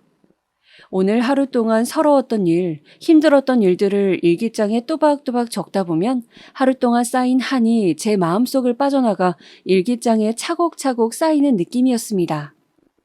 이렇게라도 마음속에 있는 이야기를 꺼낼 수 있게 되니 조금은 해소가 되더라고요. 일기장은 혹시나 누가 볼까봐 결혼할 때 가져온 제 짐 속에 숨겨두었습니다. 그렇게 일기장은 매일매일 조금씩 채워져 임신 막달 때에는 노트 5권 분량은 좋게 되더라고요. 그리고 저는 만삭 때까지 그렇게 모진 구박과 시집살이를 견디며 살다가 초겨울의 어느 날 10시간의 힘든 진통 끝에 아이를 낳게 되었습니다. 하늘이 무심하게도 아이는 딸이었어요. 이제 막 나온 피덩이 아이를 본 어머님은 딸이라는 걸 알자 혀를 끌끌 차더니 고개를 획 돌리곤 나가셨습니다. 남편도 어머님을 따라서 나가버리더라고요. 저는 아이에게 미안한 마음에 서럽게 울 수밖에 없었습니다. 그리고 어머님은 항상 저에게 하던 그 말씀이 진심이었는지 기어이 그 말씀을 지키시더라고요. 출산하고 몸조리도 하지 못한 채 골골대며 아이 보랴 집안일 하랴 정신없던 저는 그 추운 날 시댁에서 쫓겨나고야 말았습니다. 어머님은 제가 아이를 낳은 후 저에게 말도 섞지 않고 매일매일 무섭게 노려보기만 하시더니 출산한 지 한 달 정도 지난 어느 날 저에게 다짜고짜 짐을 싸서 집을 나가라고 소리치시더라고요. 이년아, 너 내가 했던 말 기억나지? 너같이 아들도 못 낳는 년은 이 집 개보다도 못한 년이라고. 개는 새끼라도 잘났지 너는 도대체 뭐냐? 나는 고추 안 달린 손주 새끼는 필요 없으니 애 데리고 썩 꺼져라. 어머님의 호통에 아이도 놀라서 울고 저도 놀라 주저앉고 말았습니다. 저는 아이를 안은 채 어머님의 바짓가랑이를 붙잡고 매달렸어요. 어머니, 한 번만 봐주세요. 친정도 없는 제가 여기서 나가면 어디서 살아요? 우리 수진이는 어떡하고요? 어머니, 제발요. 제가 더 잘할게요. 한 번만 봐주세요. 네, 어머니. 어머님은 제가 울고불고 매달리는데도 매정하게 저를 외면하시더라고요. 그러고선 가방 하나를 던져주며 여기에 짐 싸서 당장 나가라고 하시더군요. 저는 어머님께 아무리 애원해봐도 안 통하자 아버님께도 매달려 보았지만 소용이 없었습니다. 아버님은 워낙에 결혼 초기부터 방관자였기 때문에 저에게도 관심이 없으셨어요. 저는 결국 하나 남은 희망, 남편에게 애원을 해보았습니다. 남편만큼은 자기 아내와 자식을 버리지 않을 거라는 신락 같은 희망을 가지고요. 여보, 나랑 수진이 버릴 거야? 여보, 제발 나 좀 살려줘. 나 여기 나가면 우리 수진이랑 어떻게 살아? 제발, 여보. 남편은 어머님 옆에 딱 붙어선 제 말을 들은 척도 안 하더라고요. 결혼 전에 저한테 제발 결혼하자고 그렇게 적극적으로 밀어붙이던 그때 그 남자가 맞는지 믿어지지 않더군요. 결혼 후에 남편이 어머님 편만 들고 어머님 말이라면 껌벅 죽는 줄은 알았지만 이렇게 아무렇지 않게 자기 자식을 버리는 사람일 줄은 몰랐습니다. 결국 저는 남편의 외면을 더 이상 아무 말도 못하고 주저앉아 울 수밖에 없었습니다. 한참을 주저앉아 하늘이 무너져라 서럽게 울던 저를 어머님이 빨리 짐을 싸라며 방으로 끌고 들어가는 통에 어쩔 수 없이 눈물을 닦고 짐을 싸기 시작했습니다. 결혼할 때 가져온 게 없어서 어머님이 주신 가방에 짐이 다 차지도 않더라고요. 제 옷가지와 화장품, 돈도 들어있지 않은 지갑, 그리고 아기 기저귀랑 옷 몇 개가 다였습니다. 그리고 숨겨놓았던 일기장을 꺼내 가방 안에 고이 넣었습니다. 어머님께 하루만 더 있다가 가면 안 되냐고 빌어보았지만 꿈도 꾸지 말라면서 제 등을 떠미시더라고요. 이렇게 급하게 쫓겨날 줄은 생각도 못하고 아기용품도 넉넉하게 사놓지 않았는데 저는 몰라도 이 추위에 겨울옷 한 벌 없이 떨어야 할 아이가 걱정되어 어머님께 마지막으로 한 번 더 애원해 보았습니다. 어머니, 우리 수진이 겨울옷도 없고 기저귀도 이게 다인데 조금만이라도 도와주시면 안 될까요? 이 불쌍한 아기 얼어 죽어요, 어머니. 저는 죽어도 우리 수진이는 안 돼요, 어머니. 제가 울며 하소연을 하자 어머님이 혀를 쯧 차고선 지갑에서 지폐 몇 장을 꺼내서 저한테 던지시더라고요. 이거면 충분할 거라고 더 이상은 못 준다고 하면서요. 저는 허공에 날리는 지폐를 허겁지겁 주워서 주머니에 넣었습니다. 그리고선 저를 내쫓는 어머님한테 허리를 숙여 감사합니다, 감사합니다 라고 인사를 하며 아이와 함께 그 집을 나왔습니다. 제가 나오자 어머님은 인사도 없이 문을 쾅 닫으시더라고요. 저는 앞길이 막막하여 그 자리에 우두커니 서서 한참을 울었습니다. 초겨울의 찬바람이 눈물 젖은 제 얼굴을 마구 핥히고 가더군요. 그리고 저는 한참의 고민 끝에 다시 서울로 올라가기로 결심했습니다. 어머님이 주신 지폐를 헤아려 보니 그때 당시 돈으로 10,000원 정도 되더라고요. 이걸로 며칠 밥은 먹고 살 수 있겠지만 집도 절도 없는 저에게 무척이나 적은 돈이었습니다. 그래서 무작정 제가 나고 자란 서울로 올라가서 아는 사람이라도 찾아봐야겠다 싶었습니다. 그래서 저는 버스를 타고 아이와 함께 서울로 올라갔어요.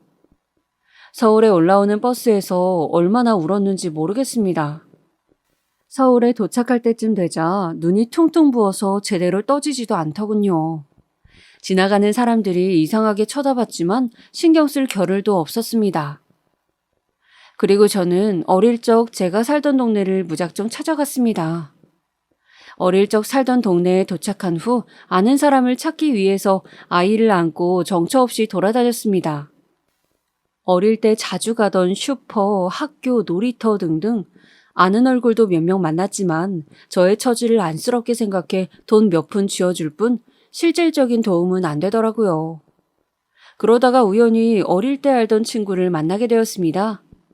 사실 그때는 그렇게까지 친한 사이는 아니었는데 저의 몰골을 보더니 자기 일인 것처럼 분노하고 안쓰러워 미치려고 하더군요. 다행히 그 친구의 도움으로 당분간 친구네 집에서 지낼 수 있게 되었습니다. 저는 친구한테 너무 고마워서 어찌 해야 할 바를 모르겠더군요. 그저 그 친구가 집에서 조금이라도 편하게 지낼 수 있도록 갖은 집안일을 도맡아서 하고 친구에게 폐를 끼치지 않도록 최대한 조심하며 지내기로 했습니다. 그렇게 친구의 도움을 받아 지낸 지 1년째, 아이가 걸음마를 시작하게 되자 저는 친구에게 더 이상 민폐를 끼치고 싶지 않아 일을 시작하게 되었습니다. 찾아보니 아이를 데리고 출근할 수 있는 식당이 있더라고요. 일을 시작하고 첫 달 월급은 친구에게 몽땅 주었어요. 친구가 해준 것에 비하면 이것도 모자라지만 이거라도 받아줬으면 좋겠다고 하면서요. 친구는 고마워할 거 없다며 저를 안아주었습니다. 저는 따뜻한 친구의 품에서 한없이 울었습니다. 정말 나중에 기회가 된다면 꼭 친구에게 몇 배로 보답하고 싶었어요.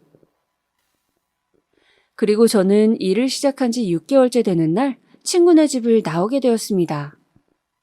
친구는 아이가 클 때까지 있어도 된다고 했지만 미안해서 어떻게 그러나요? 저에게 이만큼 해준 것으로도 평생 잊을 수 없는 은혜인데 더 이상 친구에게 부담을 주고 싶진 않았습니다. 아마 서울에 올라와서 친구를 우연히 만나지 못했더라면 저는 아이와 함께 그 추운 겨울에 길바닥에서 얼어 죽었을지도 모릅니다.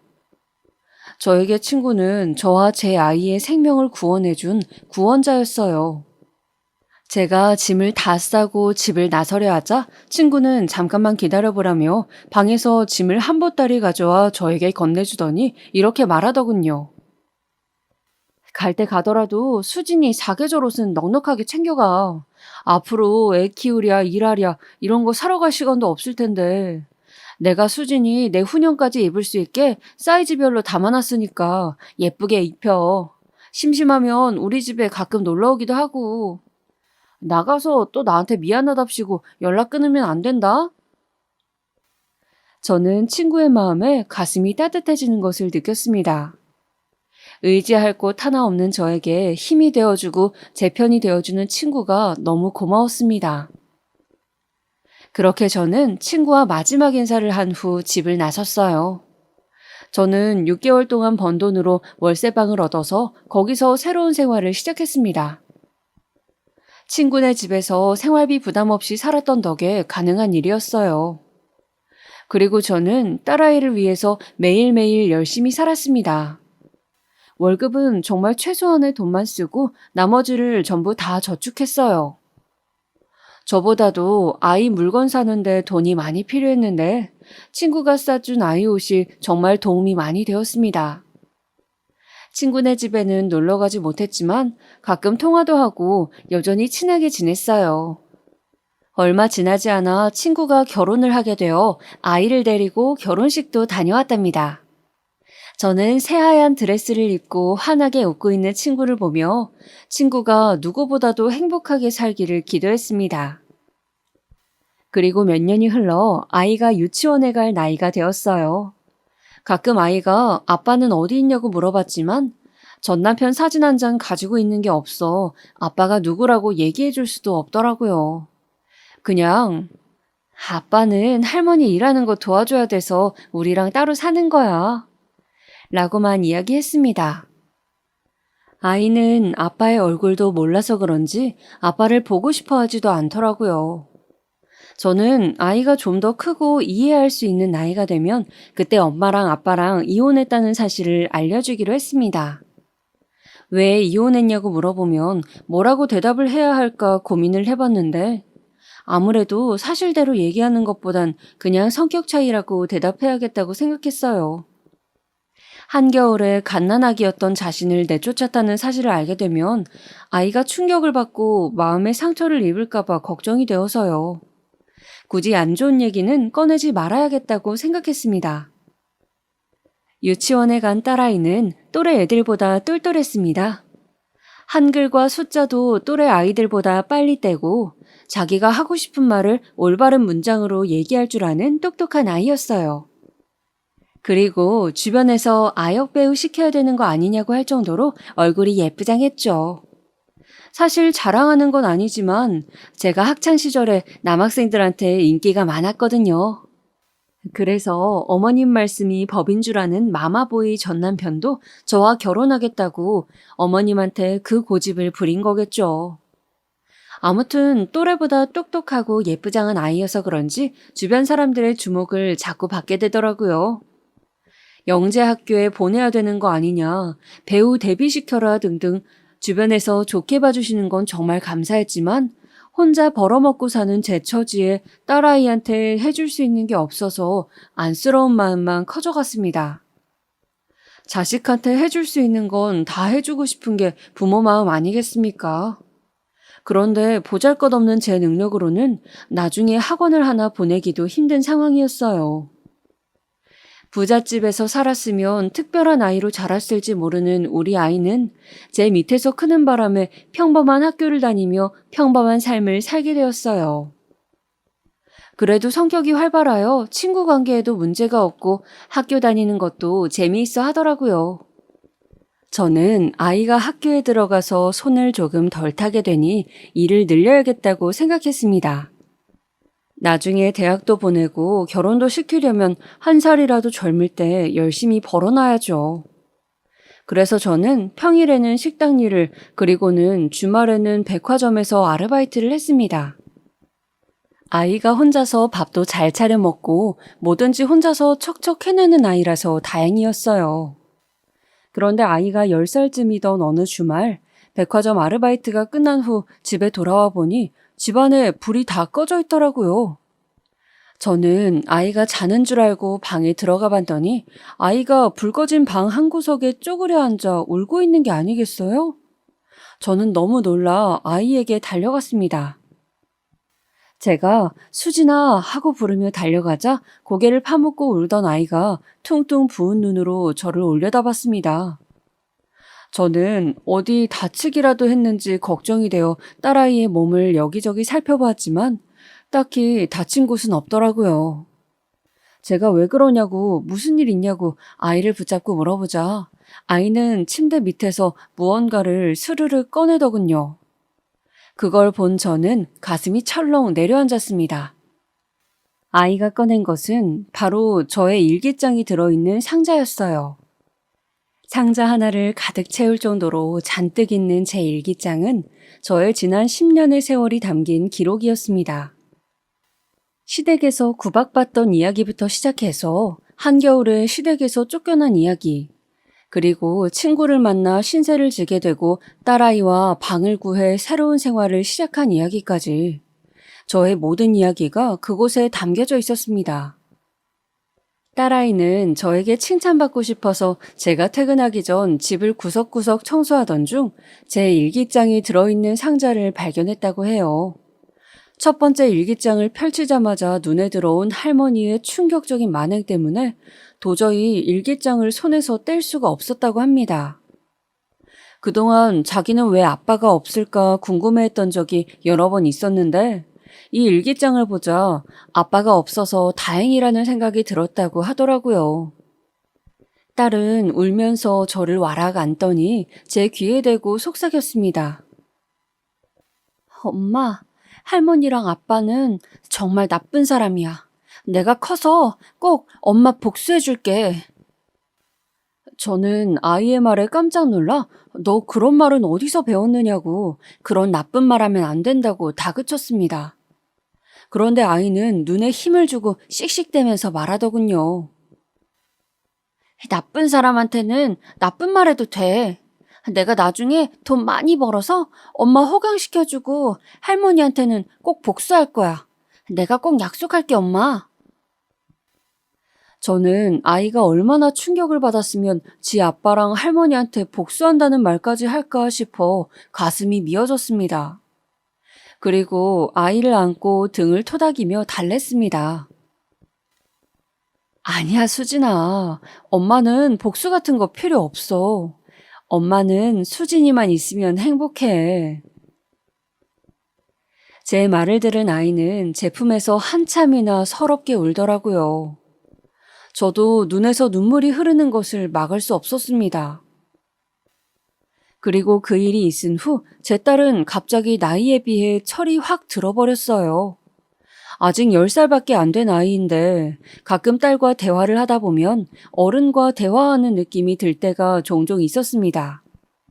어린 나이에 받아들이기 힘든 일을 알게 되다 보니 그 나이 때의 해맑음이 사라지고 성숙함만 남게 되어 아이에게 너무 미안했어요. 일기장을 못 보게끔 꼭꼭 숨겨놨어야 했는데 침대 밑에 숨겨놓으면 못 볼 거라고 생각한 제 자신이 너무 바보같이 느껴졌습니다. 아이에게만은 알리지 않고 싶던 진실이었는데 이게 다 멍청한 제 탓이겠죠? 그리고 아이는 그날 이후로 자기가 꼭 성공하겠다며 공부도 열심히 하고 뭐든지 더 열심히 하더라고요. 굳이 제가 신경 쓸 필요도 없이 스스로 뭐든지 다 잘해주었습니다. 그리고 몇 년이 흘러 제 딸은 대학생이 되었습니다. 아이는 대학에 진학해서는 공부도 열심히 했지만 외모를 가꾸는 것에도 관심이 많더라고요. 옷 입는 것에도 관심이 많고 외모가 예쁘다 보니 지나가다 모델 제의나 길거리 캐스팅을 받는 일도 많았습니다. 등록금을 보탠다고 카페 아르바이트를 하던 딸아이는 피팅 모델 일이 돈을 더 준다며 모델 일을 시작하게 되었어요. 몇 번 해보다 보니 적성에 너무 잘 맞는다며 점점 일을 늘리더라고요. 그러다 보니 아무래도 학업에 소홀해질 수밖에 없었어요. 걱정이 된 저는 몇 번 잔소리도 해보았지만 소용이 없었습니다. 그러던 중 아이가 충격적인 말을 하더라고요. 엄마, 나 아무래도 이게 내 길인 것 같아. 학교는 그냥 때려치울래. 나도 내 쇼핑몰 차려서 돈을 벌 거야. 저는 학교를 때려치우겠다는 아이의 말에 사색이 되었어요. 남들이 부러워하는 좋은 학교에 입학해놓고 때려치우겠다뇨. 너 그러다가 쇼핑몰 잘 안 되면 어떡할 거냐고.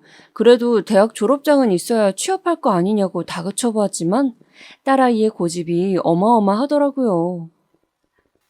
자기는 무조건 잘 될 자신 있다면서 여태까지 자기를 봐서 알지 않냐며 엄마가 여지껏 그래왔던 것처럼 자기를 믿고 지켜봐달라고 하더라고요. 저는 정말 하늘이 무너지는 것 같았지만 여태까지 스스로 뭐든지 잘해온 제 딸이었기 때문에 한 번만 믿어보기로 했습니다. 그래서 아이는 학교에 자퇴서를 내고 자퇴를 하게 되었습니다. 그리고 딸아이는 자기가 말했던 것을 반드시 지키려는 듯 발에 불이 나도록 이리 뛰고 저리 뛰며 열심히 하더군요. 매일 아침 동대문에 가서 옷을 떼오고 본인이 직접 입고 직접 사진을 찍어 홈페이지에 올리더라고요. 모델 일을 많이 했어서 그런지 사진 찍어 놓은 것을 보면 예쁘긴 했습니다. 그래도 사업이 뭐 그리 쉽나요? 거의 1년간은 주문이 거의 들어오지 않고 재고만 쌓여가더라고요. 솔직히 1년 정도 하고 잘 안 되면 포기할 줄 알았는데 딸아이는 포기하지 않고 잠을 줄여가면서 더욱더 열심히 발버둥을 쳤습니다. 그러다가 1년이 넘은 시점부터 슬슬 반응이 오기 시작하더니 순식간에 매출이 오르더라고요. 사업을 시작한 지 1년 반이 된 시점에는 월 순이익이 일반 직장인 월급 정도 되더니 2년 돼갈 쯤에는 한 달에 직장인 연봉에 달하는 금액을 벌더라고요. 물론 중간에 휘청할 뻔한 적도 몇 번 있었지만 위기를 잘 넘기고 승승장구하여 사업을 시작한 지 5년이 되었을 때쯤에는 남부럽지 않은 재산을 가지게 되었습니다. 처음에는 딸아이 혼자서 일을 하는 게 힘들어 보여서 택배 포장 같은 건 제가 도와주곤 했는데 어느 순간부터는 사무실도 차리고 직원들도 거느리고 있는 어엿한 사장님이 되어 있더군요. 이렇게까지 잘 될 거라고는 생각 못 해봤는데 운이 좋았던 건지 아니면 딸아이가 사업 수완이 유난히 좋은 건지 말 그대로 대박이었습니다. 딸아이는 그렇게 바쁜 와중에도 틈틈이 재테크 공부를 하더라고요. 머리가 좋아서 그런지 재테크에도 소질이 있어 재산은 점점 불어만 갔습니다. 어느새 우리는 강남의 비싼 아파트로 이사를 가게 되었고 저는 제 평생 은인이던 친구에게도 보답할 수 있게 되었습니다. 그리고 저는 원래 하던 일은 그만두고 딸아이네 회사 일을 좀 도와주기로 했습니다. 사실 패션 센스도 없고 컴퓨터도 잘 다루지 못하는 제가 도와줄 만한 일은 딱히 없었기 때문에 그냥 소소하게 사무실 청소도 하고 화분에 물도 주고 직원들 야근하면 맛있는 야식이라도 만들어주는 정도로 하기로 했습니다. 딸아이 덕분에 가진 거 없이 시댁에서 맨몸에 쫓겨났던 제가 어느새 부잣집 사모님이 되어 있었네요. 그리고 작년 딸아이가 30살이 되는 해였습니다. 어느 날 아이가 저를 앉혀두고 말하더라고요. 약속했던 시간이 왔다면서요. 저는 무슨 약속이냐고 되물었습니다. 그러자 아이가 이렇게 말하더군요. 엄마, 내가 어릴 때 약속했던 거 기억나? 내가 할머니한테 복수해준다고 했잖아. 이제 복수할 수 있을 것 같아, 엄마. 저는 그때 그 말을 잊고 있었는데 딸아이의 말에 다시 기억이 나더군요. 저는 무슨 복수냐며 괜히 그런 몹쓸 집안에 휘말리지 말라고 했습니다. 그러자 딸아이는 걱정 말라며 자기가 계획을 다 세워놨다고 하더라고요. 엄마는 그냥 옆에서 지켜보기만 하라면서요. 그리고 딸아이는 이렇게 말했습니다. 엄마, 내가 뒷조사를 해보니까 그 집구석 아직도 그 고깃집 하고 있더라고. 그것도 아주 장사가 잘 된다네. 3대가 같이 운영한다더라고. 그 지역에서는 모르는 사람이 없는 아주 유명한 맛집이래. 뭐? 3대? 저는 3대라는 말에 의아해서 물었어요. 그러자 딸이 대답했습니다. 3대. 그 미친 할머니가 엄마를 그렇게 내쫓고서는 얼마 안 있어서 새 며느리를 들였다더라고. 그리고 그 며느리가 아들 손주를 낳았고. 나쁜 사람들은 벌 받아야 되는데 왜 그런 사람들이 잘 먹고 잘 사는지 몰라? 아무튼 엄마, 나 내일 그 식당 찾아가기로 했어. 내가 어떻게 하는지 잘 두고 봐. 딸아이는 신난 듯 얘기하더라고요. 저는 걱정이 되었지만 내 딸이니 믿어보기로 했습니다. 그리고 다음날 아이는 할머니의 식당에 다녀왔습니다. 지방에 있어서 거리가 멀다 보니 새벽 일찍 나갔는데 밤 늦게서야 들어오더라고요. 저는 딸아이 걱정에 잠도 못 들고 기다리다가 활짝 웃는 얼굴로 콧노래를 부르며 들어오는 딸아이를 거실에 앉혀놓고 꼬치꼬치 물어보았습니다. 어떻게 되었냐고요. 딸아이는 웃기다는 듯 한바탕 웃음을 터뜨리니 저에게 말해주더군요. 엄마, 내가 차 끌고 갔잖아. 거기 식당에 갔는데 발레 파킹 해주는 사람이 아빠더라? 내가 얼굴을 미리 조사해둬서 한눈에 알아왔지. 그런데 한눈에 봐도 비싸 보이는 외제차가 들어오니까 아빠가 다른 차들은 제쳐두고 내 차로 달려와서는 아주 굽신거리더라고. 아주 웃겨 정말. 차에 기스라도 날까봐 초조해하던 그 모습 엄마도 봤어야 됐는데. 엄마가 봤으면 아주 웃겨서 자지러졌을 거야. 저는 비싼 차를 보고 남편이 굽신거렸다는 말을 듣고 웃겨서 저도 모르게 웃음이 피식 나왔습니다.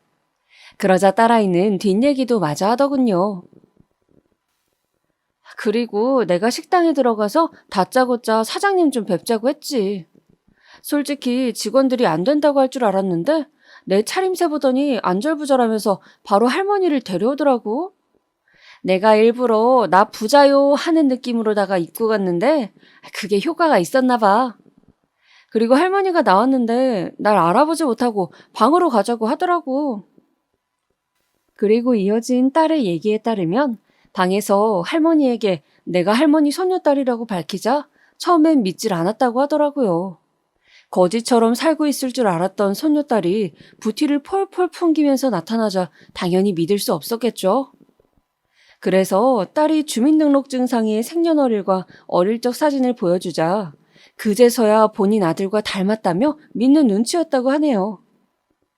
주차장에서 일하고 있는 아들까지 불러와 네 딸이 맞냐고 몇 번씩 확인까지 하더니 본인이 한 짓도 잊고 아이고 우리 손녀딸아 하면서 아이를 끌어안았답니다.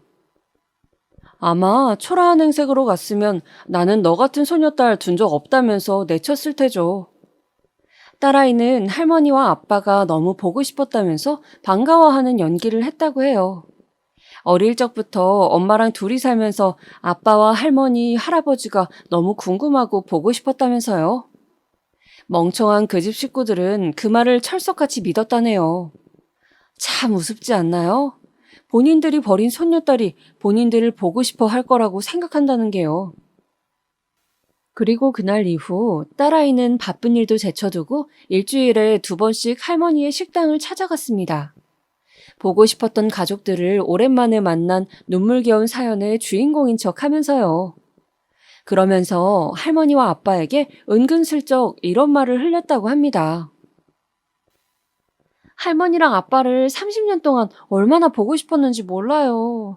나중에 커서 성공하면 꼭 저를 낳아주신 아빠와 할머니에게 보답하고 싶었는데, 이제는 저도 남부럽지 않게 돈을 벌게 되어서 몇 년 전부터 할머니 선물로 돈을 모으고 있었어요.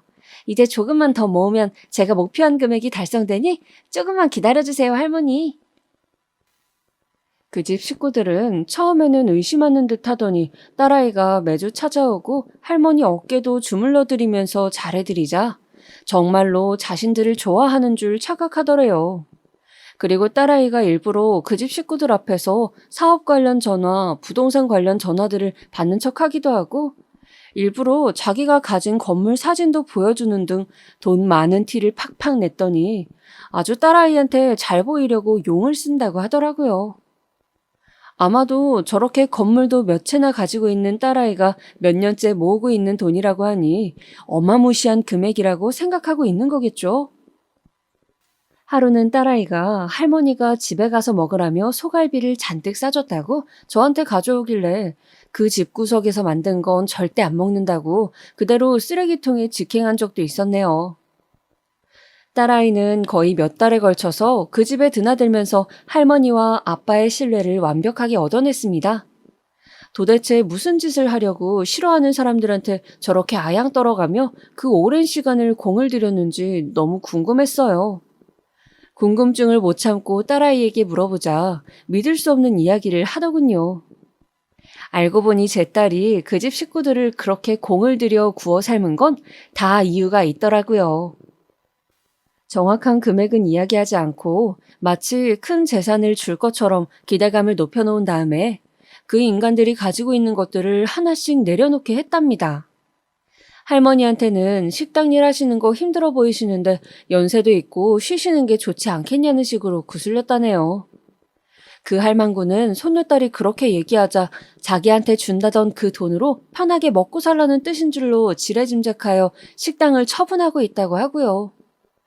그 집 손주는 어렵게 대기업에 들어갔는데 회사 다니는 거 정 힘들면 내가 한 자리 마련해 줄 수 있는지 한번 알아볼 테니 그만두는 것도 생각해 보라는 식으로 말했답니다. 엄마는 다르지만 그래도 내 동생인데 그 정도 노력은 해줄 수 있다면서요. 강요는 아니니 네가 선택하라고 하면서 지나가는 말로 얘기했다네요. 그놈도 그 말에 솔깃해서는 얼마 전 회사에 사직서를 냈다고 하더라고요. 저는 딸아이가 너무 큰일을 벌이는 것 같아 걱정이 돼요. 너 어쩌려고 그래? 진짜로 그거 다 해줄 거야? 라고 물어봤더니 이렇게 대답하더라고요. 엄마, 내가 바보도 아니고 내가 할머니한테 돈 모아서 준다고만 했지 정확한 금액도 얘기한 적 없는데 할머니가 괜히 설레발쳐서 저러는 거야. 내가 언제 할머니한테 식당 그만두면 책임진다고 했어? 그냥 연세도 많으니 쉬시는 게 좋아 보인다고만 했지. 늙어서도 돈 욕심에 눈이 멀어가지고는 확실하지도 않은 얘기에 멍청한 짓 하는 건 할머니 본인의 선택이야. 그리고 그 동생인지 뭔지 그 자식도 참 멍청해. 내가 무슨 일을 시키고 연봉을 얼마를 줄 알고 그 좋은 대기업을 그만둬. 하여튼 그 집 식구들은 전부 다 나한테서 뭐 좀 뜯어가려고 눈이 돌아가서는 정상적인 사고를 못 한다니까. 저는 혹시나 딸아이가 어떻게 될까봐 걱정되었어요.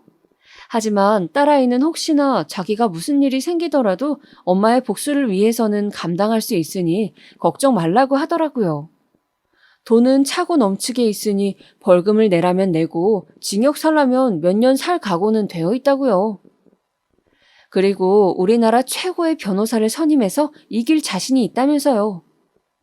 저는 "아이고 화상아, 왜 그렇게까지 하니?" 라고 하며 안타까워 한탄을 했습니다. 그리고 얼마 후 드디어 딸아이는 할머니를 위해 모으던 돈이 드디어 다 모였다며 그 집에 찾아갔습니다. 도대체 준다던 돈이 얼마일까 기대하던 그 집 식구들은 며느리까지 한 방에 다 모여 있었다고 하네요. 그리고 딸아이는 성큼성큼 할머니에게로 걸어가 봉투를 내밀었답니다. 할머니는 봉투를 열어보지도 않은 채 "아이고 고맙다. 정말 고마워." 라고 하면서 눈물을 흘렸다고 하네요. 그리고 가족들의 궁금해하는 눈초리에 봉투를 열어본 할머니는 그 자리에서 굳어버렸다고 합니다. 믿어지지 않는지 봉투를 탈탈 털어보았지만 반전 같은 건 없었다네요. 그래서 제가 딸아이에게 물었습니다. 도대체 봉투에 얼마를 넣은 거냐고요? 얼마를 넣었냐고? 맞춰봐, 엄마. 저는 도저히 알 수가 없어서 1,000만 원? 이라고 했더니 딸아이가 크크 웃으면서 말하길, 엄마 미쳤어? 그 집 구석에 무슨 1,000만 원이나 줘? 10만 원이면 떡을 치지. 10만 원 줬어, 10만 원. 저는 너무 황당해서 벌어지는 입을 다물 수가 없었습니다. 그런데 딸아이가 이어서 하는 말이 더 가관이었습니다. 아니, 할머니가 나보고 이게 다냐고 물어보길래 내가 뭐라고 했는 줄 알아? 할머니, 30년 전에 우리 엄마한테 10,000원 던져주면서 이거면 충분하다고 했다면서요. 제가 워낙에 할머니를 존경하니까 할머니 말씀대로 충분한 금액을 넣었어요. 30년 전에 10,000원이었으니까 지금 시세로는 10만 원 정도 되는 거 맞죠? 아유, 갓난아기 안고 맨몸으로 나간 엄마한테도 10,000원이면 충분하다고 하셨는데 설마 집도 있고 돈도 많은 할머니가 이게 부족하다고 하진 않으시겠죠? 그 말을 들은 그 집 식구들은 완전히 뒤집어지고 난리가 났답니다.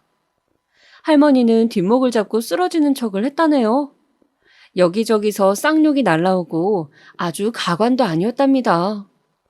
그러자 옆에 있던 이복 동생이 급하게 제 딸아이를 붙잡고서는 누나, 그럼 나는 나 한 자리 해주겠다면서 그건 맞는 거지? 라고 하길래 제 딸아이가 이렇게 대답했답니다. 아, 그거? 안 그래도 알아봤더니 너한테 줄 만한 자리가 없더라고. 우리 회사에서는 너처럼 공부만 잘하는 안경잡이보단 좀 센스 있고 창의적인 인재가 필요하거든. 그리고 너는 무슨 애가 채용 확정도 안 된 회사를 뭘 믿고 사직서를 내니? 너도 참 한심하다. 그러자 이복 동생은 화를 주체 못하고 제 딸아이를 때릴 듯 위협했다고 하네요. 그러자 딸아이는 그 집 식구들에게 내 몸에 손 하나라도 대면 바로 폭행죄로 고소하겠다고 으름장을 놓았다고 합니다. 돈 많은 제 딸아이에게 고소당하는 건 또 무서운지 머리채를 잡아뜯으러 달려오던 할머니까지 걸음을 멈추었다네요. 그리고 할머니는 그제서야 소리를 지르며 실체를 드러냈다고 합니다. 야, 이 개 같은 년아. 그년 뱃속에 있던 네가 그럼 그렇지? 인연이 이렇게 우리 집안을 풍비박산을 내는구나. 30년 전에 콱 얼어 뒤져버렸어야 했는데 돈 좀 있어 보이는 꼬라지에 홀라당 속아 넘어가 버렸구나. 아이고 내 팔자야. 아이고 내 신세야. 딸아이는 아비규환이 된 그 집 사람들 사이에서 태연하게 일어나 방문을 닫고 나왔다고 합니다. 방 안에서는 할머니의 울부짖는 소리가 들리고 아빠와 이복 동생이 소리를 지르며 쫓아나왔지만 유유히 차에 올라타서 출발했다고 하네요. 그리고 집으로 돌아오는 길에는 너무 신난 나머지 창문을 열고 큰 소리로 노래를 부르면서 왔다고 웃으면서 얘기하더라고요. 저는 너무 황당한 나머지 헛웃음만 나왔어요. 이 못 말리는 딸아이를 어떻게 해야 할까요? 제 딸이지만 정말 이런 특이한 애가 어디서 나왔나 신기하더라고요.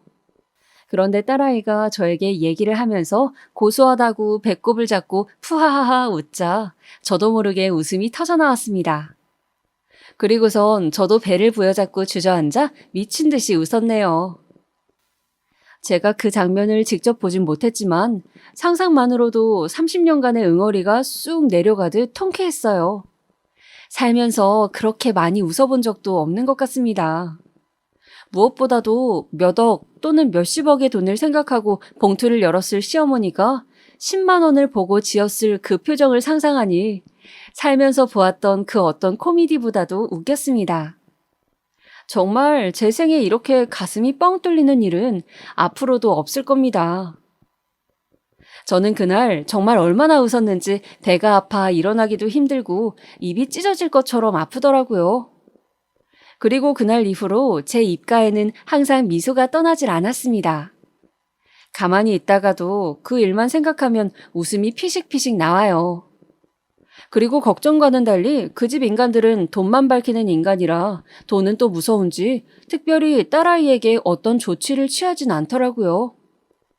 아마 본인들보다 돈이 조금이라도 적다고 생각했으면 바로 막무가내로 나왔을 겁니다. 그리고 그 식당은 어떻게 되었는지 저도 잘 몰라요. 딸아이가 한번 알아볼까 하고 물어봤는데 됐다고 했어요. 굳이 그 인간들 잘 지냈는지 궁금하지 않아서요.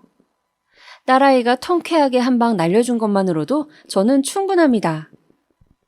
이제 저는 30년 묵은 한도 풀렸고 그때 버림받은 제 딸아이가 이렇게 잘 자라주었으니 그 누구도 부럽지 않은 행복한 삶을 살고 있다고 자부할 수 있습니다. 그래서 자랑하고 싶었어요. 저와 다르게 저렇게 똑 부러지는 제 딸아이를요. 어릴 적 약속을 기어이 지켜낸 제 딸아이에게 오늘 하루도 너무 고마운 마음을 전해봅니다. 수진아, 엄마는 네가 정말 자랑스러워. 세상에서 제일 예쁜 우리 딸, 정말 고맙다. 사랑해 우리 딸.